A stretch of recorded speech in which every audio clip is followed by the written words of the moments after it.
গুরুত্বপূর্ণ দিনিপ্রো পেত্রোভস্ক অঞ্চলে রাশিয়ার বাহিনী ঢুকে পড়েছে বলে স্বীকার করেছে ইউক্রেনীয় বাহিনী। এমনকি রুশ সেনারা ইউক্রেনের পূর্বাঞ্চলের এই শিল্প এলাকায় নিজেদের অবস্থান শক্ত করারও চেষ্টা করছে। ব্রিটিশ সংবাদ মাধ্যম বিবিসি এক প্রতিবেদনে এই তথ্য জানিয়েছে। দিনিপ্রোর অপারেশনাল স্ট্র্যাটেজিক গ্রুপ অব ট্রুপসের ভিক্টর ত্রেহুবভ বিবিসিকে বলেন, দিনিপ্রো পেত্রোভস্কে এটি প্রথম এ ধরনের বড় আকারের আক্রমণ। তবে রুশ অগ্রযাত্রা থামিয়ে দেওয়া হয়েছে। গত গ্রীষ্মের সময় থেকেই রাশিয়া দাবি করে আসছে তাদের সেনারা ওই এলাকায় প্রবেশ করেছে। তারা দোনেতস্ক অঞ্চল থেকে ইউক্রেনের আরও গভীরে ঢোকার চেষ্টা করছে। গেল জুনের শুরুর দিকে রুশ কর্মকর্তারা জানিয়েছিলেন দিনিপ্রো পেত্রোভস্কে তাদের অভিযান শুরু হয়েছে। যুদ্ধ শুরুর আগে দিনিপ্রো পেত্রোভস্কে ৩০ লাখেরও বেশি মানুষ বাস করত। এটি দনবাসের পর ইউক্রেনের দ্বিতীয় বৃহত্তম শিল্পাঞ্চল ছিল।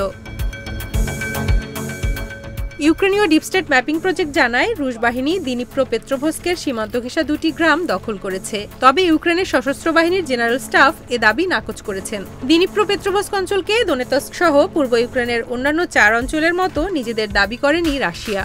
তবে এর রাজধানী দিনিপ্রো সহ এর বড় শহরগুলোতে একাধিকবার আক্রমণ চালিয়েছে। তাছাড়া রুশ বাহিনী ধীরগতিতে অগ্রসর হচ্ছে। তবে সম্প্রতি দোনেতস্কে কিছু অগ্রগতি অর্জন করেছে। এ মাসের শুরুতে তারা হঠাৎ করেই দেব্রোপিলিয়ার কাছে ইউক্রেনীয় প্রতিরক্ষা ভেদ করে ১০ কিলোমিটার ভেতরে প্রবেশ করেছিল, যদিও সেই অগ্রযাত্রা থেমে গেছে বলে জানা গেছে।